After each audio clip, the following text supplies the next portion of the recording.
Welcome to America's #1 Cincinnati-based museum podcast. Meanwhile, at the museum, the show that takes you behind the scenes of Cincinnati Museum Center and beyond. Over there on the ones and twos, we have our producer, Magic Mitch Seifert. Hey, hey. And I'm your host, Cody Hefner. Today, we're joined by Scotty Too Hottie, Scott Schuster, our Vice President of Philanthropy. Welcome, Scott. Hello, how are you? I'm good, and everyone's in for a treat because I just said it. You have a real, soothing talk radio voice. People will pick up on it, but... Yeah, hopefully we will be able to keep them awake and not asleep, but we'll see how today goes. Now, we're going to be all over the place. Mitch helps rein it in. I try. But I know you're a huge Kelsey Brothers fan. I am. We're sorry this is the closest you've gotten so far to being on the New Heights podcast because operating in the podcast sphere, we are podcast neighbors just because in the digital world they're on our walls. So I want to know from your perspective, between Mitch and I, who's Jason and who's Travis? I would say you are Travis, you being Cody, who I'm looking at here. Mitch is definitely more Jason, a little bit more even-keeled, strategic, kind of has that business vibe to him a little bit and a variety of structural things that he does. But, I would definitely say he is a little bit more Jason on that front. That's also because his shirt's off as we're doing this right now, too, right? Sticking with the Kelsey brothers, Tell us a little bit about your relationship with Jason and Travis, because you do have a personal relationship, and anyone who has ever watched a football game in the past 5 years, at least, who's a Taylor Swift fan, who pays attention to podcasts, knows Travis and Jason Kelsey. So, how do you know Travis and Jason Kelsey? Yeah, so I'm a two-time UC alum from the Leonard College of Business, and Jason and I at the same time were going to school together. And to be fully transparent, didn't really know Jason that well during school. He knew many of my really close friends, and over time, being in those rooms and being around some of my good friends here locally in Cincinnati, I got to spend time and be around Jason. And so as he has gotten older and has done very well, obviously, in his NFL playing days, and now as a podcaster and business owner and investor in so many things, we've been able to spark a little bit of a very slight relationship. So I'm fortunate to be able to get to see Jason, a couple times a year.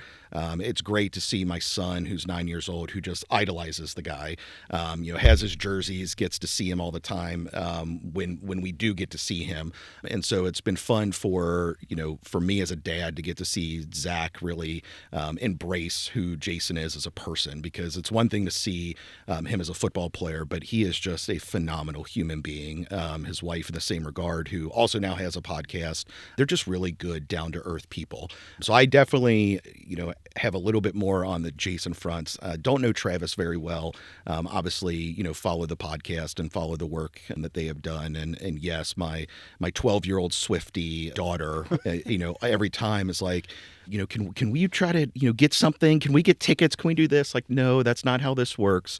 But interesting enough, the godfather of my daughter, Sophia, who is 12, is Corey Sims. Corey is one of my best friends, and Corey is really close with Jason and is a business partner of Jason's. And it's been fun getting to see that Cincinnati connectivity with the two of them and just how popular they have gotten and all the growth and things that they're getting involved in. It's just really fun to see. There was always a challenge for people, for professional athletes, is what's life after football, after basketball, whatever sport. What does that look like? And for a long time, it was like athletes struggled, and there was always this.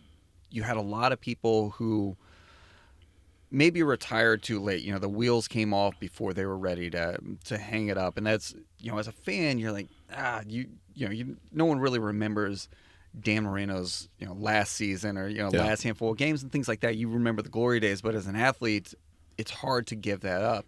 And I think Jason and Travis Kelsey, they've done a great job of setting themselves up for life after football.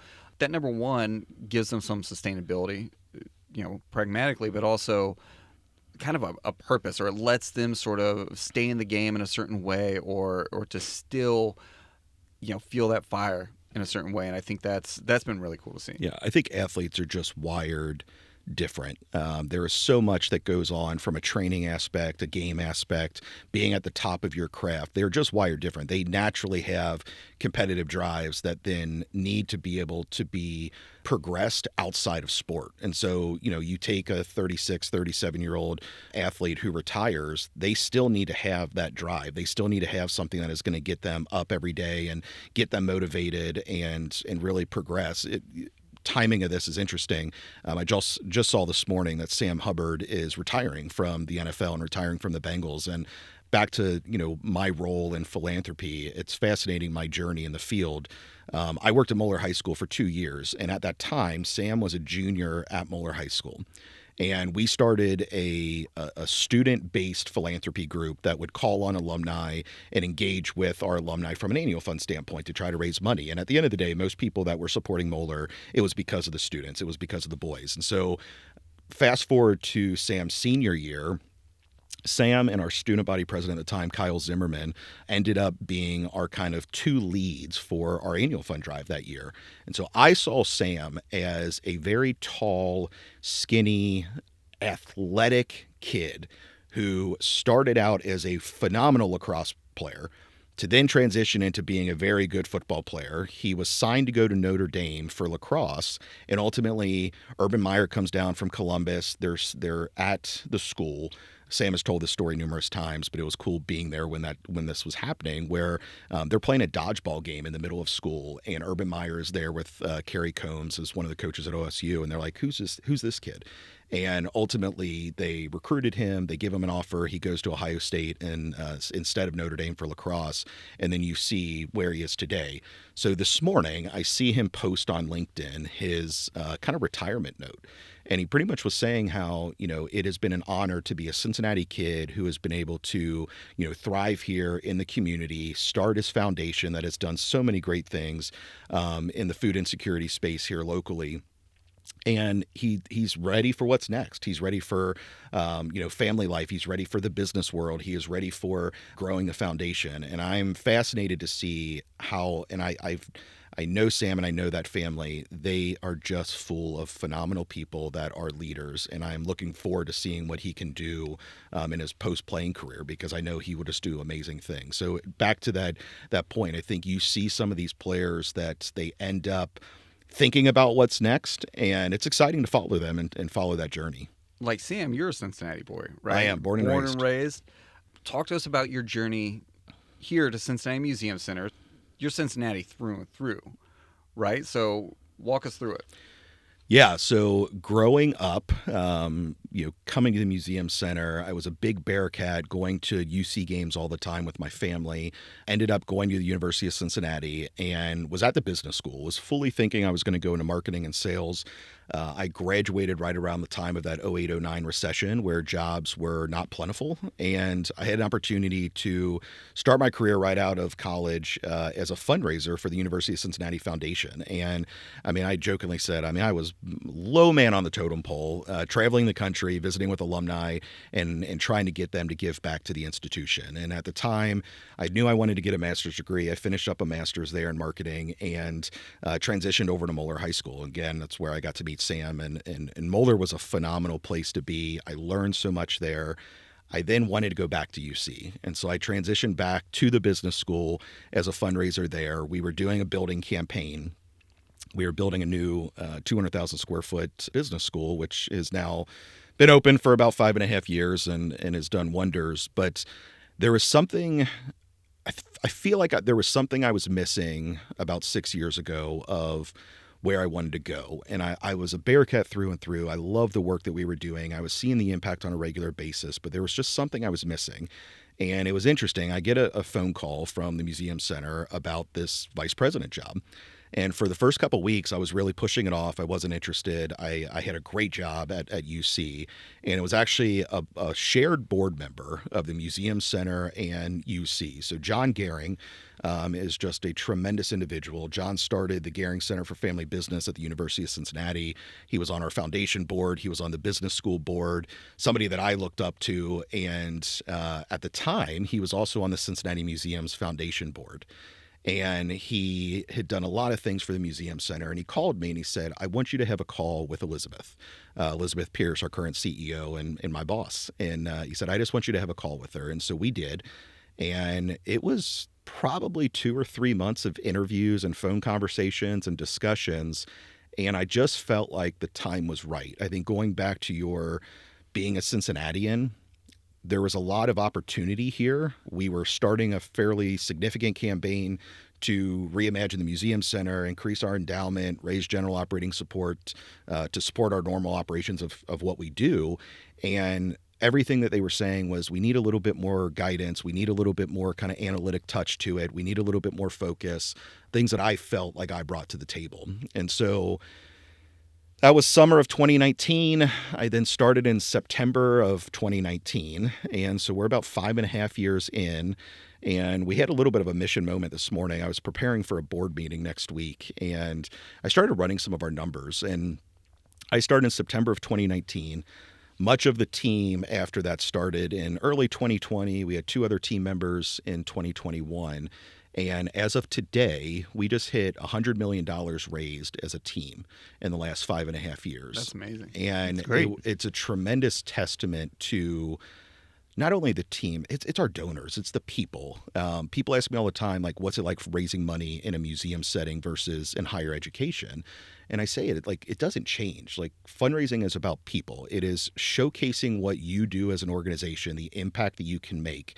And if you tell the stories that you know are factual and you know that are true and you know the impact on a regular basis, people want to be a part of that. People want to support. And so acknowledging the dollars raised, you are acknowledging your donors who are giving, these great gifts to showcase the impact of who we are and what we do.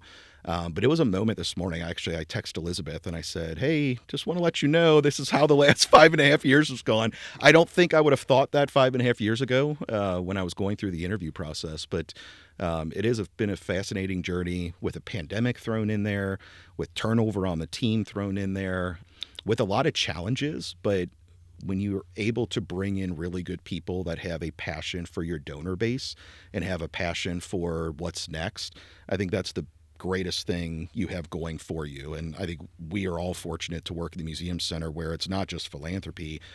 All of our team members operate in that way. We're always thinking about what's next. We're always thinking about changing out an exhibition so that people can engage and learn in different ways, bringing in new exhibitions. All of those pieces, it really makes your job fun and exciting. So we know that philanthropy is about raising money, but what is your day-to-day? What is the work of running the philanthropy department? And I would say quickly before that, how would you explain or describe philanthropy to someone who may not know or may know the term but have maybe a skewed version of what that may be? It's hard to explain. But all of my kids ask me all the time, like, what do you do? Like, if somebody were to ask me, what do you do? And I try to explain it to them, they're just like, yeah, I don't get it. I don't understand that. I teach at the University of Cincinnati as well, and even my students there, college-age students, I teach a sales class that ties in some nonprofit terms and kind of for those that are interested in the nonprofit space, getting them to better understand kind of what a career looks like. And there's times where I sit there and say, it's one thing to work with a client who is buying a product for you, and let's say that product is $1 million investment. All right, I am getting a tangible, hard asset for that $1 million. Versus somebody that you are working with that is saying, here is $5 million that I want to invest in who you are and what you do. And yes, maybe I might get my name on something, but for many of our donors who don't ask that, they are truly handing over funds to just say, we believe in you. We believe in your mission. We believe in what you're doing, and we want to support it. So philanthropy to me tends to be more focused around people and passions and aspirations. I think everyone wants to see the best out of everyone and wants to see the best out of organizations. And if we didn't have philanthropy here at the Cincinnati Museum Center, we wouldn't be able to function. We wouldn't be able to do the programs, build the new exhibits, provide those educational learning opportunities for the community that we all aspire to be able to do. So I think the fortunate thing is when you are working at an organization that has a mission that people can embrace and understand, it makes things easier. I have always had a passion for education. I think education is truly what shapes communities. And without that, you see some of the struggles that we face in our society today.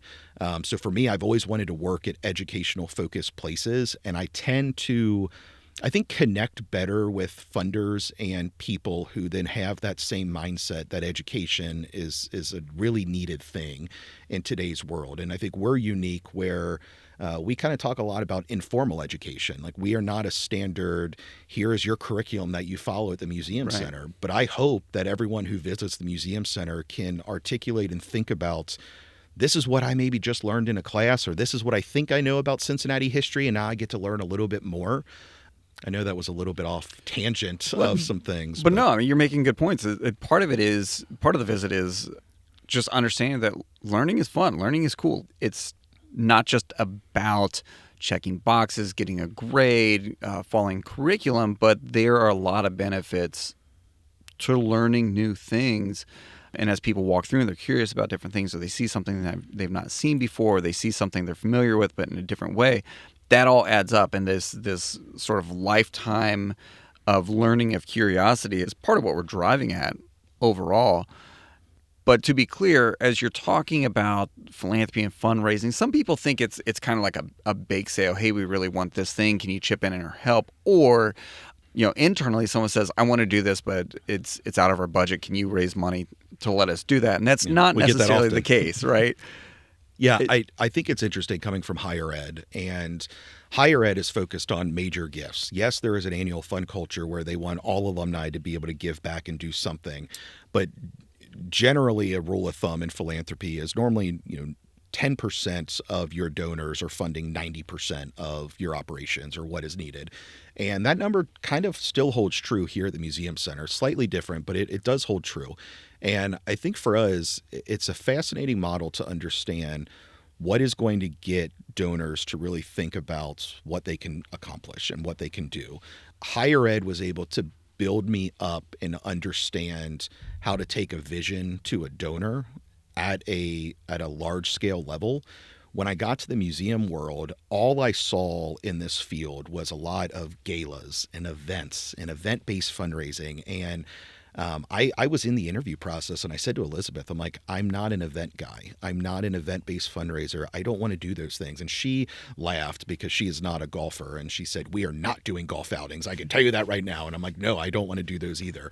I think a lot of times when you look at events and fundraising, they're difficult because you spend a ton of time and energy with staff time, and they normally have a high cost. Yes, you can bring in a good amount of money, but then when you factor in what you're spending on that, you start evaluating a little bit. It has been fascinating being here and adjusting my mindset a little bit. So I came in thinking we are not going to do events and we are going to build a major gift culture and we are going to talk about all the things that we do. And we have done those things, but I've also found, especially after the pandemic, people wanted to be a part of something that they don't normally get to see. People want to learn from our curators. They want to see our staff. They want to think about what are all the things that you guys collect that we can know more about that might not be on display at the Museum Center. So we started doing a lot more events. We have hosted a Cocktails with Curator series, which we do about 4 to 6 of those a year. Our large scale gala is our Layers series. We went away from your prototypical sit down gala style black tie, have that paddles in the air raising all of those things, and we just said, let's make it fun. Let's do a night at the museum. We've been able to partner with a lot of restaurants here locally, great food, great drinks, dancing, and at the end of the day, just being in the museum as adults without your kids and getting to experience it in a different way. I jokingly have said in the evenings, like, the museum is different. It is different coming here at 11 a.m. when the sun is shining in and you get an experience that you are normally used to if you are coming to the museum often. All of a sudden the lights turn off and we do different uplighting things and you see the dinosaurs in a different way. You see the things in the Cincinnati History Museum in a little bit of a different way. And I think that's the coolest thing about how we can utilize events to engage. Yes, those events for us are fundraisers, but we're not trying to raise millions upon millions of dollars at these. We're trying to build a really good experience so that people can come back to us and say, this is unbelievable of what you are able to do and how this museum is and the impact that you're able to make. And now we want to think about how we can push you guys even further. I love getting into the idea generation of what's next. And at times that is led by our teams here. And other times it's led by donors. It's led by community members who see an opportunity and say, have you guys thought about this? Do you think this is something that's feasible? And sometimes it's not. And then other times, yeah, let's do it. And I think that's the exciting thing, again, kind of going back to that, what is philanthropy? I think that's the exciting thing about being in this space is your day is different every single day.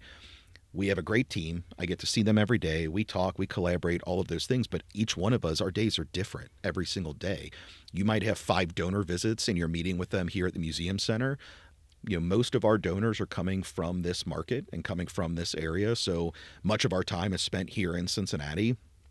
At the same time, it might be flying down to see a donor in Florida or going to, Elizabeth and I are going to Philadelphia in a couple weeks for another museum's opening of an exhibition that we have a part in, and we have a couple donors that are going with us. So our days are different, but it's all experience based.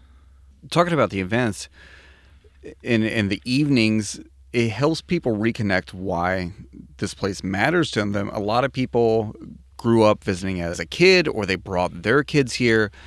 And I've said this before, these adult events are not about treating adults like kids.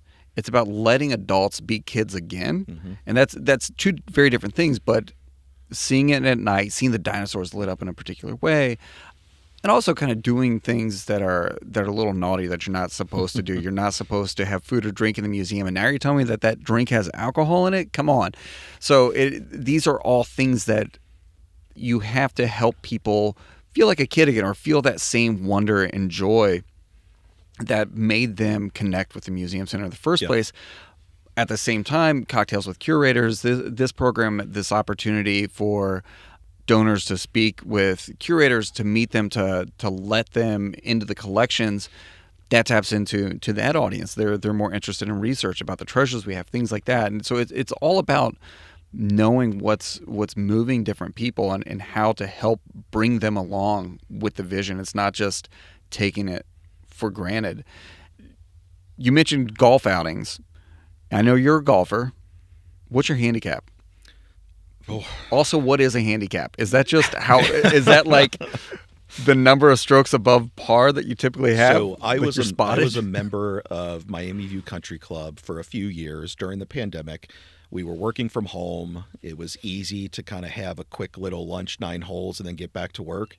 I gave that up about a year and a half ago, more so because my kids' schedules got absolutely crazy with sports and dance and just events in general. Do any of your kids golf? They do, not enough to warrant, I went from probably playing 60 to 70 rounds a year. I got my handicap down to about a 5.5, which I was very happy with. I think when I first joined, I was close to a 10 or 11. And when you're playing that much, like golf is hard. Don't get me wrong. By no means would say that I'm a scratch golfer or anything. But if you're playing enough, you really, the habits just naturally come, and you can shrink. I think if you're a 20 handicap, you can go to a 15. If you're a 15, you can go to a 10. There's certain things that you focus in on when you're playing enough where you're getting that repetition. Last year, as an example, I played 6 rounds last year, and my handicap is not at 5.5 right now. I would be lucky. I think the handicap system, it's an average of your last 20 rounds.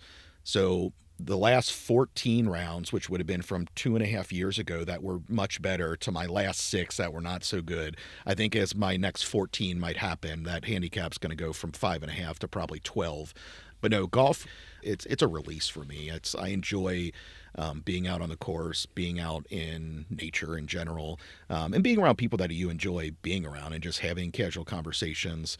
I was one that when I was working at UC and I would travel the country visiting with alumni, I was always open for a round of golf. And, you know, a lot of people in our industry, they're like, I don't know, that's a long meeting. You know, you're golfing for 4.5, 5 hours and you can get 2 or 3 meetings in. And I said, see, I looked at it as the opposite. You know, you're getting to spend 4 or 5 hours with someone and you're having casual conversations that you can then mix in a little bit of work. And there was a few donors of mine at UC that we looked forward to it. We looked forward to being able to connect in a different way on the golf course than, hey, let's go have lunch for an hour and have to be very sit down strategic and all of those things. So golf has always been a release of mine and something that I am wanting to do more of. But again, when you have kids that are just go, go, go, it makes it more and more difficult to make those rounds. What's the strength and the weakness in your golf game?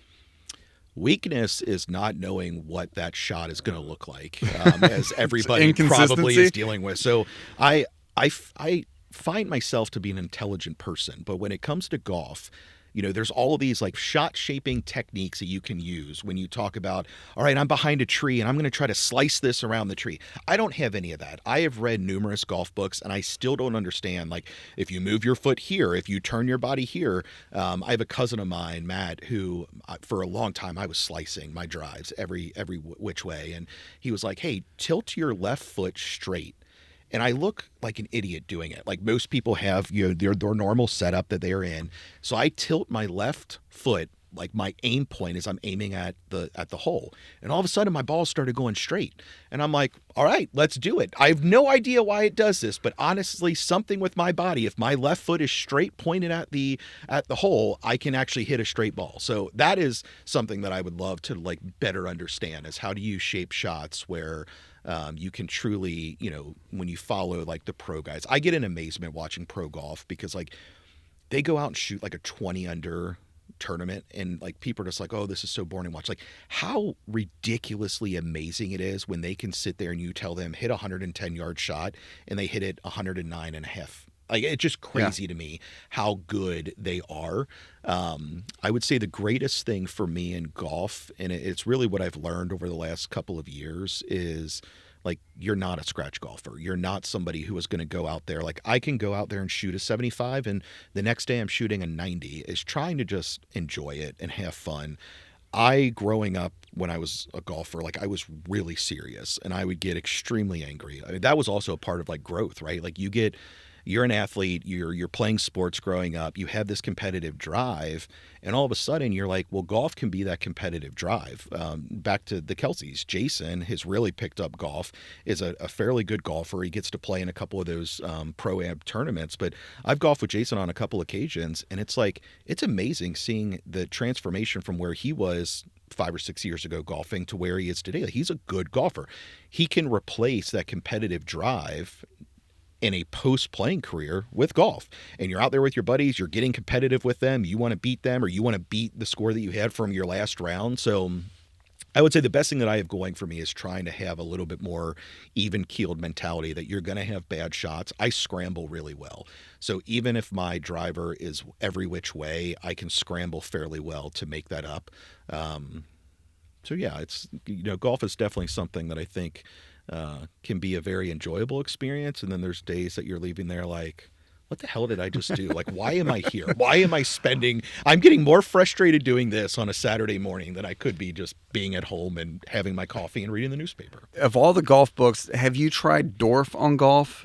I've not. Okay. I wonder if that might be helpful. Might have to pick that up. Look it up.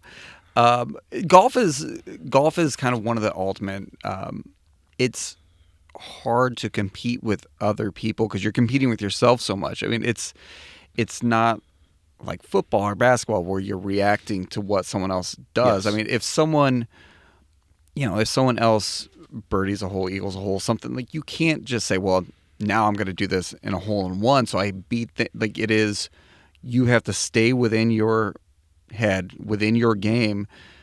So I think, I mean, look at you. You're giving everyone therapy because you've gotten to the point where you're just focused on the experience. You're just focused inward. Yeah, your point about like focusing on you, it's actually something I've learned more and more about in like my career as well. That comparative mindset is extremely hard. We compare ourselves to everything, families, what cars that people drive, the job. Oh, I want that vice president job, or I want this role, or they're raising this kind of money. You naturally do that, and I think over the last couple of years, I had the opportunity to go through Leadership Cincinnati last year with the chamber, and it was one thing that I was very open about when we had one of our first sessions of like, what are you struggling with? What are the things that are keeping you up at night? And there was numerous things that I think, evaluating about myself, of like being very hard on myself and, our successes, and like trying to push and wanting to do more. And that experience helped me immensely. Elizabeth, my boss, has helped me immensely in that, to better understand, like, don't compare. Like, we are uniquely us. And I think individually, like, we are all that way. We have things that everybody can work on. But if you focus on you, and you focus on like you being the best person that you are, whether that is playing golf, whether that is in your job, whether that is being a father, all of those pieces, like, it naturally can kind of come together. I think the older I get, the more I try to spend more time in that space. I'm not an expert in it. I'm not perfect at it, but I think if I can perfect that in the next 25 years, I think I'll be living okay. But it's so much easier now to compare yourself to other people, though. I mean, with social media and things like that, it's really difficult for younger kids, because they're seeing that, the haves and have-nots, or like, oh, this person looks, they look so pretty in all their posts and stuff, and I need to go chase that type mentality. Back on the Oregon Trail, they're just trying not to get dysentery. Like before social media, it's not like you brand, you're tweeting on the back of an oxen and sending it across the plain, so everyone's like, oh, wow, Jebediah just lost 20 pounds. Good job. No, yes, that is, I think, the hardest part of the growth in our culture with social media, and with the rise of the internet, if you really want to go like philosophical here, about all the changes that were positive, but then also the changes that were negative. And I see it in my own self. I see it with my kids. I see it with, my kids' friends. It's a challenge. And so I think as an adult and as a parent and as a leader, you look to try to set the stage the best you can. And again, like, not perfect at it by any means. But I think it's those things that you start thinking about, of like, all right, if I can make these adjustments, if I can be better at home, if I can be better at work, that might help others be able to embrace that as well. I mean, it was, we were just in a meeting yesterday with Elizabeth, and there was a few things that she's looking at me, because she knows how I'm wired. I'm type A personality. I'm a numbers person. I'm like very to the point. You give me a goal, we got to go get it. And my team operates that way. And so we're in the room, and there's 4 of us, and, everyone's like, we are all type A personalities that have like this expectation, and you give us a goal, and this is where we need to be, and we're not there yet. And she naturally was just like, you guys breathe. It's okay. Things are going to come. We're doing the work. You are doing the work, and they will come at the right time. And I think that's something that I've had to embrace more and more. And I've learned that here. Higher ed fundraising from my past is something that I enjoyed and I love doing, but it's also challenging, because you have massive goals. I mean, UC was raising $100 million plus a year. And so you being at the business school, our goals on an annual basis were $10, $15, $20 million annually. And as soon as that July 1 rolled around, you were back to zero. And you're then trying to figure out, I got to do it again. And it drove me in a way that was very positive, I think, for my career growth, but it also caused so much anxiety that I look back like, I think I have PTSD a little bit from some of this. So it immediately, when I got to the museum center, we started making changes, and we started doing things the way that I was trained and knew from my days at UC, which were great. And we've fixed a lot of things that we saw opportunities, and we've seen those growth pieces. But I think it's also been that challenge to then also embrace that, we culturally are at an organization who things are going to ebb and flow a little bit, because we have so many new ideas that come together. I can raise money for 1,000 different, probably 1 million different things at the museum center. And one year it might be this, the next year it might be that. Hey, we have this new idea for a new exhibit and it's timely, so we need to raise it quickly. You just rotate things around a little bit and priorities shift a little bit. So I think that's the best thing that I've been able to grow from in the last, 5.5, 6 years is just, changing how I think, changing how I operate, still having that type A personality of being, let's go after a number and let's elevate that. But at the same time, understanding that, it's okay to be in a position and be in a role where things are going to fluctuate on a regular basis.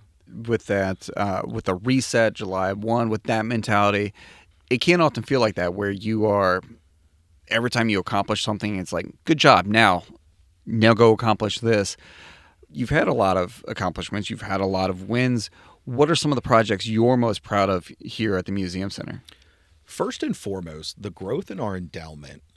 When I got here to CMC, that was one main focal point from the board that we really need to grow our endowment. And think of an endowment as a little bit of, it is an investment opportunity for you as an organization to have a little bit of stability long term.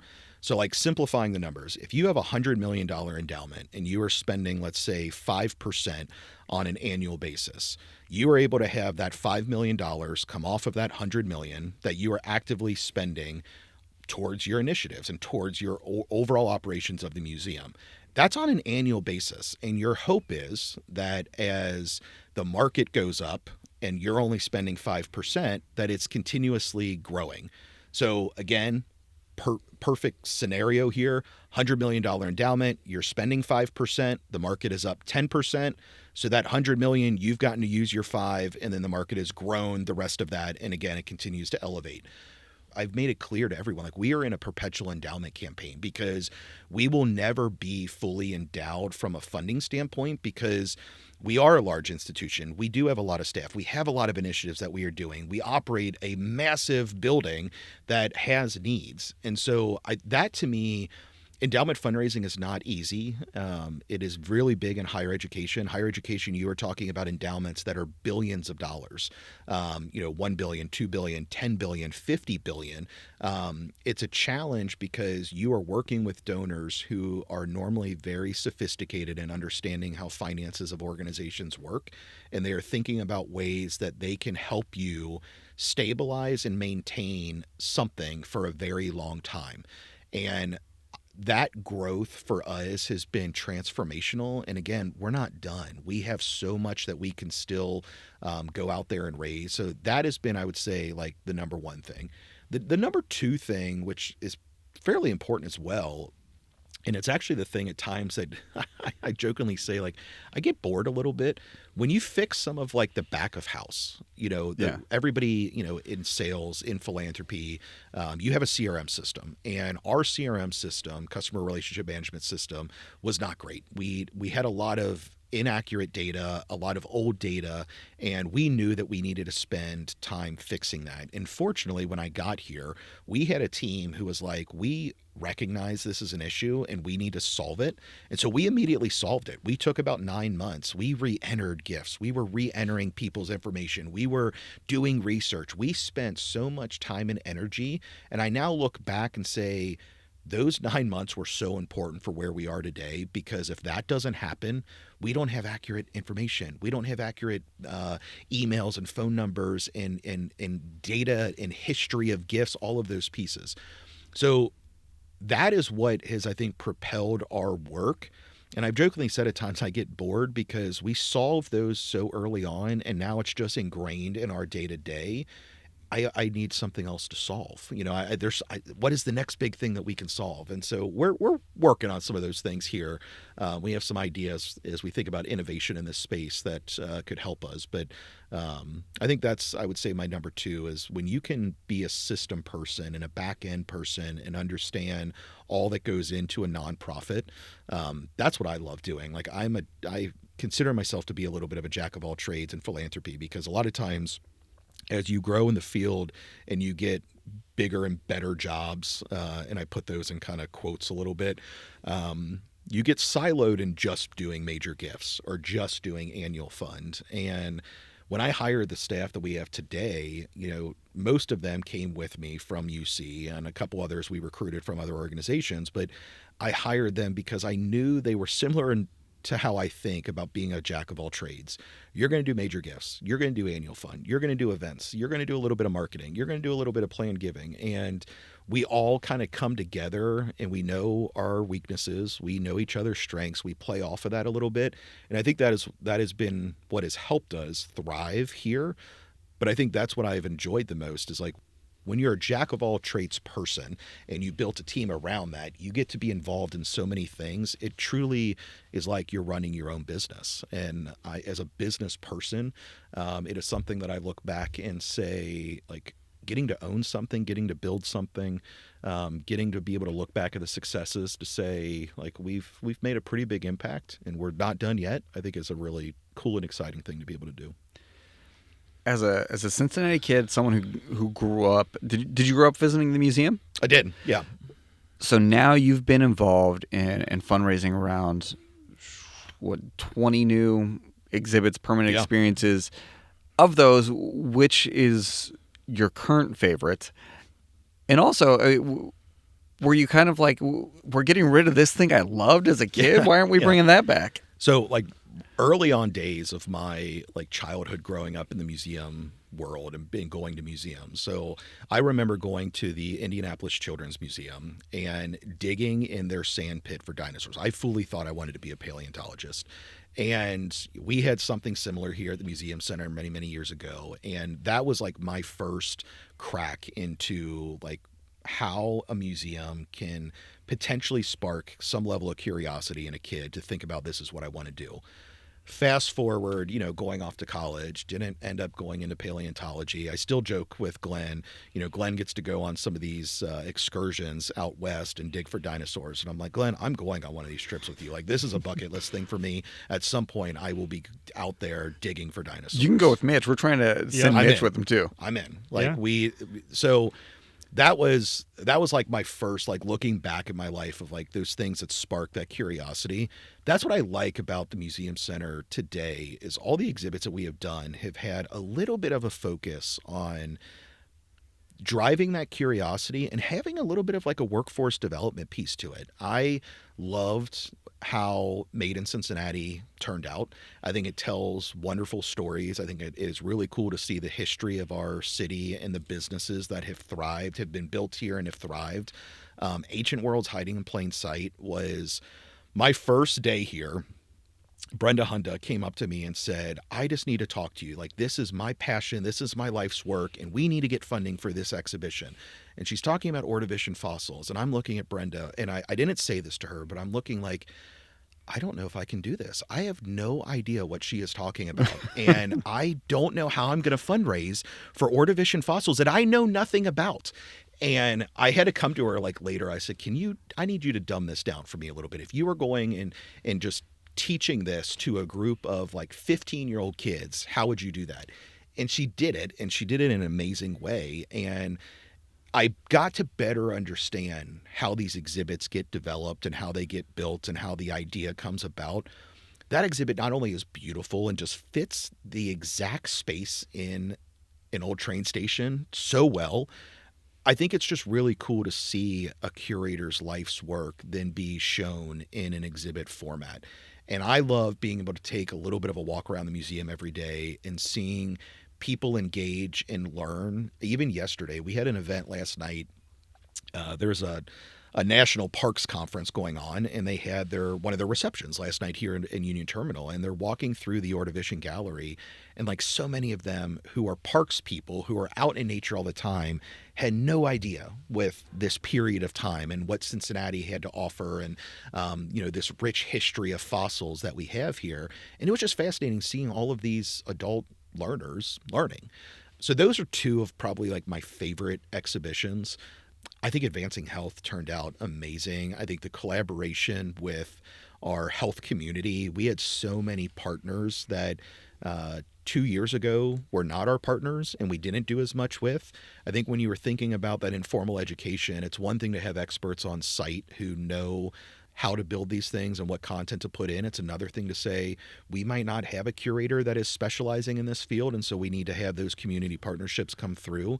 And so I think about our collaboration with Mayfield Brain and Spine and the amount of work, time, and energy that their docs gave to us to really help us make sure that this exhibit comes off beautifully, but then also being able to see, and hopefully you have that 15-year-old who comes in at the museum, gets to see something in that space, and turns over to mom and dad and say, wow, like this could be me. I could be working as a doctor someday. Yeah. And Yeah. I'm getting like chills as I say that, because we've had a couple of those moments that we've had parents reach out to us in email and say like, oh my God, this sparked something in my kid. And I think that goes back to like, why do you do what you do? Like, we all could go anywhere we want to go work and be successful.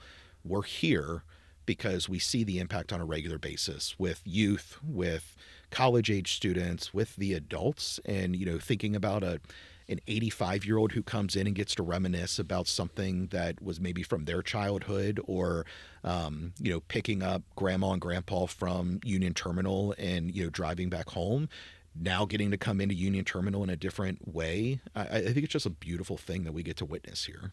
So have you found that in trying to get people excited about what we have going on with our exhibits and our collections, that you have had to become an informal educator yourself? Yes. Last night was a method of this, because I had a couple people coming up to me who I think thought that I like run this museum and know everything about the museum. They're asking me all these questions, and sometimes you bullshit your way through some of that, but other times like you really are that person. And so I jokingly said, when I was working at UC, you needed to know a little about a lot, because you were talking about so many different things. It's similar here. I almost think it's knowing a lot about a lot. And it's crazy because we're so unique that we have so many things that we can talk about. We have natural history, we have STEM, we have youth education and childhood learning at the 0 to 2 ages. We tell so many stories.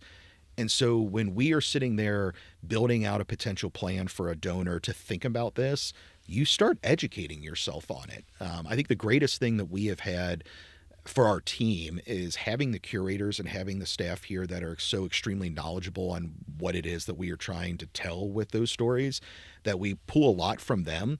But then we're doing our own informal research. And so I think it's great, because it's almost like you're a PhD on a regular basis. And you guys deal with the same thing. When you're, as marketers, you are telling so many stories, and a lot about so much, but it's like a lot of things like, yeah, I got to do a little bit of research on that and figure out how I tell that story in the right way that's going to connect. And so I think that is something that is just an ongoing thing for anyone who works in a museum. And, when we get to have the opportunity to go to some of these museum conferences and talk to other museums about what's working and what's not, I think that's the number one thing that I see the most is we have to be knowledgeable about so many things. And that is the best thing. And it can also be the worst, because it's exhausting when you think about, we are going from this exhibit to this exhibit to this, to then this Omni film, to then this thing in the Children's Museum. And hey, there's a new initiative around reading that we want to focus on.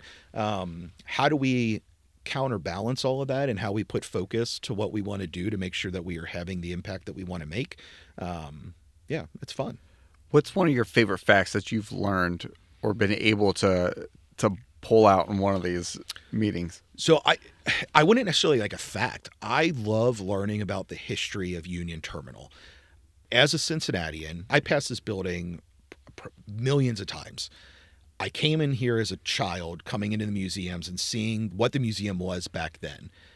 I never paid attention to what it was like as a train station and what it was like over the years. And I was here maybe 2 or 3 weeks, and I get that behind the scenes tour of Union Terminal, the high steel tour. We're going on the roof, we're climbing ladders. I am like standing behind the clock that is, facing the city of Cincinnati. And I'm in utter amazement about the scale of the building. But the green light, red light in the museum, where, green light is this is the cars coming this way, and the red light on the other side, hey, make sure you're not coming this way.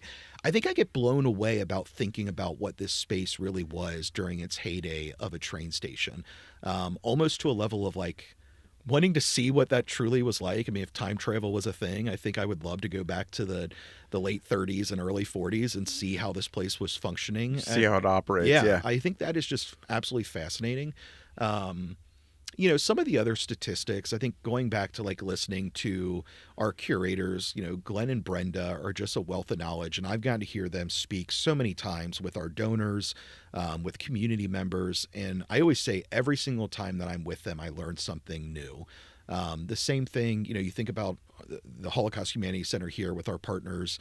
I've gone on a couple tours recently with Jackie Congedo. And I mean, Jackie is just a wealth of knowledge. And it is one thing to go into a museum and walk around by yourself and taking in what the museum is giving you. It's another thing to walk around with somebody who is intimately knowledgeable on the ins and outs of everything that you are seeing and telling those added stories.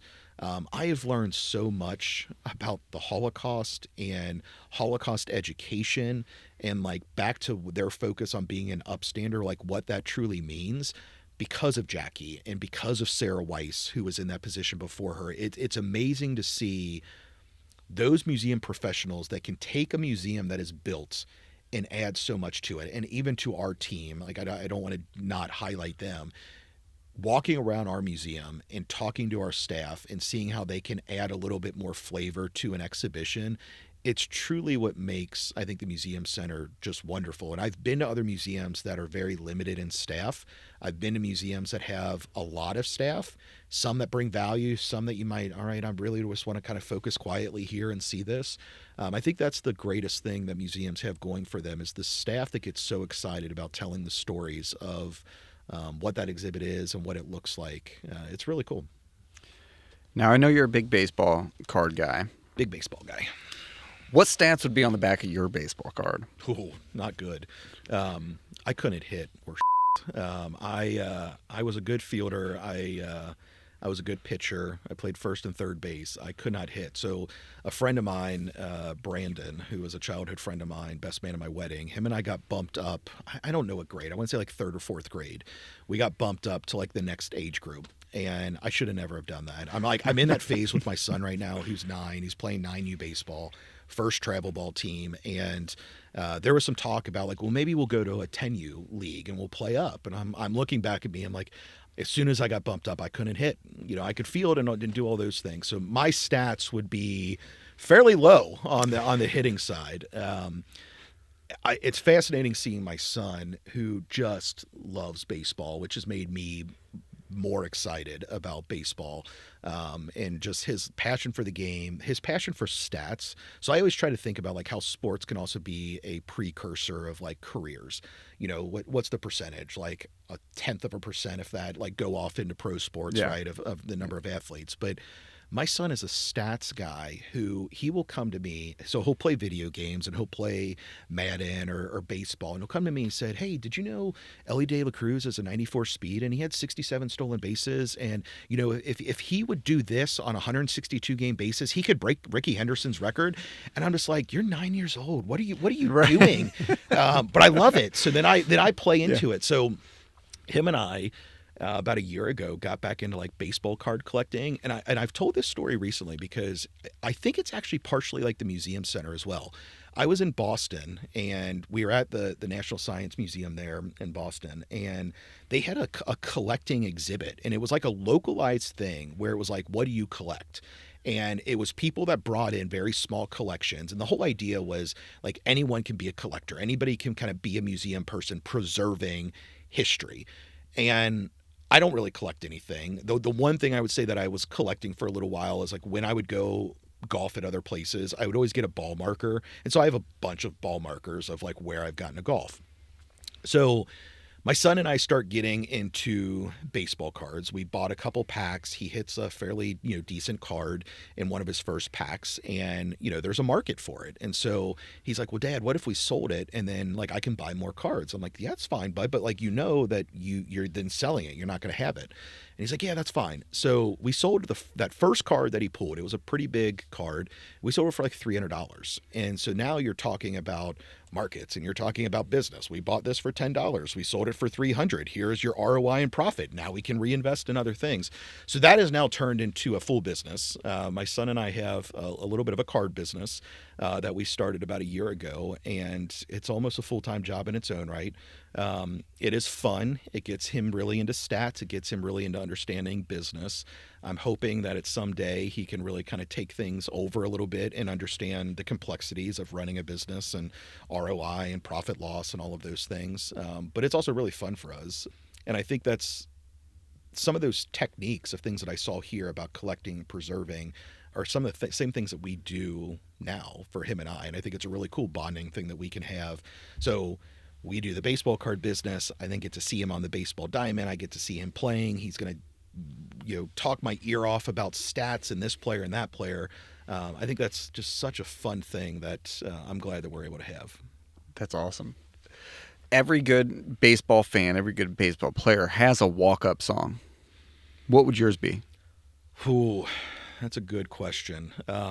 So you and I, Cody, were 40 under 40s a couple years ago. We had to have a walk-up song when we got introduced, and I think mine was Homegrown by the Zach Brown Band. And that one hit home with me because of, again, like being a Cincinnatian, we have so many tremendous leaders that come from other parts of this country and this world who step into Cincinnati and then they ultimately stay in Cincinnati. And they say, like, this is a town I want to raise my kids, build a successful business, be a part of a successful business, and do great things.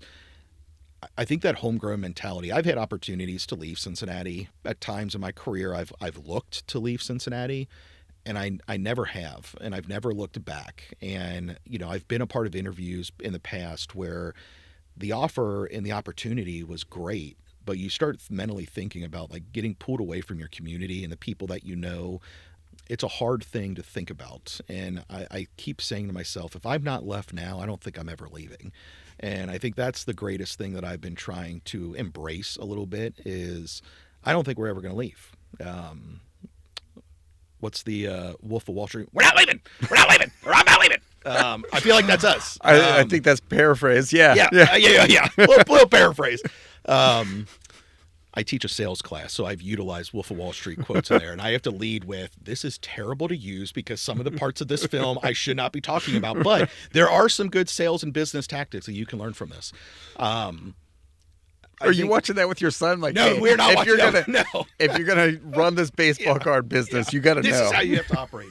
No, we have not done that yet. But I think I go back to, like, as a Cincinnatian, working for organizations that you can make an impact, that have truly made a difference in our region, in our community. I can say that about UC. I can say that about the Leonard College of Business. I can say that about Moeller High School. And I certainly can say that about the Museum Center. We have probably one of the best nonprofit communities of anywhere in the world. And I say that because people think about collaboration. They think about partnership. We have tremendous leaders. And we live in an area that we have our struggles and we have our challenges that everybody is trying to figure out and trying to embrace. But we have people that are coming together to say, we need to make a better world for our kids and our grandkids. And I think that's the coolest thing that we think about here at the Museum Center is we don't think about what do we need to do for a year? What do we need to do for the next 5 years? Like these exhibits that we are building, these opportunities we are building, the programs that we are thinking about, STEM girls, youth programs that have had this vast history of trying to make an impact at some level. We think about a long range timeline, and that's how I've tried to operate in the city. That's how I've tried to operate for our region. I've taken on a lot the last couple of years. The more I'm getting ingrained in our community and ingrained in other, I'm a commissioner for the Great Parks, and that has been eye-opening in so many ways of seeing the park system and how we have such an amazing park system in our community and in our city.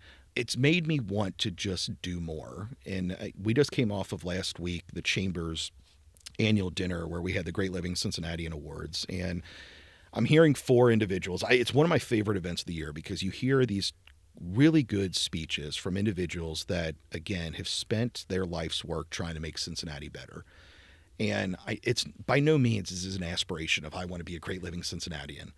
I do want to look back at my career in the nonprofit space and say, here's what we've been able to accomplish. And I think being able to accomplish the investments in education, the investments in building buildings that people are able to learn from and be a part of, building an exhibition that might spark that child to think about, I want to do this in my life or in my career. I hope I can look back and have those mission moments in my life because we live in a great community. We live in a great city. We have great people. Again, we have our challenges, but when people come together and they think about like what are we trying to truly accomplish, I think it's just a wonderful thing that we have going for us as a city. And I think that's the greatest thing that we have going for us here is we have people that are very passionate about trying to do that here at the Museum Center. You seem pretty well ingrained in your role and what you're doing, obviously in Cincinnati as well. To quote you, and you can rewind the tape, when it comes to Vice President of Philanthropy, you're not leaving. But if you could trade roles for a day with someone else on staff, who would that be and why? Oh, someone on staff. Well, I mean, it could go a couple different routes. Glenn, for sure, as our chief paleontologist here, because I would, again, waking up and being able to go out to Montana and Colorado and Utah and dig for dinosaurs on a regular basis, I think it's just a really cool and amazing thing to be able to do. Who else? I enjoy working. I don't do it enough. I really should try to be a little bit more focused on doing this throughout the year. But, normally around the holidays when we're just absolutely nuts and crazy busy, I tend to work the floor. And I enjoy normally being a greeter and welcoming people into the museum center. And it is fascinating. Like, we are a large city, but we're a very small town. And I will be working the floor, and I have so many people that come in who I didn't know were coming in the museum center that day. And Scott, how you doing? And then we spark those chats. I think that's the fun thing about what we do is in a normal fundraising setting, if you are focused on major gifts and you're working for any style of an organization, you're in the office, you're going on meetings. Most organizations in the nonprofit space, it's not like you are having people come into that organization on a regular basis. Whereas in the museum world, you're open to the public. You have people that are coming in on a daily basis. And so you could see a donor, you could see a member, you could see one of your best friends, you could see so many people that are coming through. I think it is really fun to just work the floor and work the front desk and get to see the kind of diversity of people coming through, the diversity of thoughts, the mix of families versus adults versus, here's this baby coming for the first time. I think it's just really cool to see that. And I think that's what we are. We are a place that anyone can enjoy, anyone can visit and get to be a part of. And I think that would be those two, Glenn and a frontline floor staff member. That's well said. We know you've got to run. So we're going to let you get out of here. We're going to let Mitch put his shirt back on. Scott, thanks for being with us today and talking with us. Thank you all for listening to Meanwhile at the Museum. If you liked what you heard, please rate, review, and subscribe. But more importantly, come visit us in real life. Visit cincymuseum.org for the latest reasons to visit. Thanks for listening. We'll catch you next time.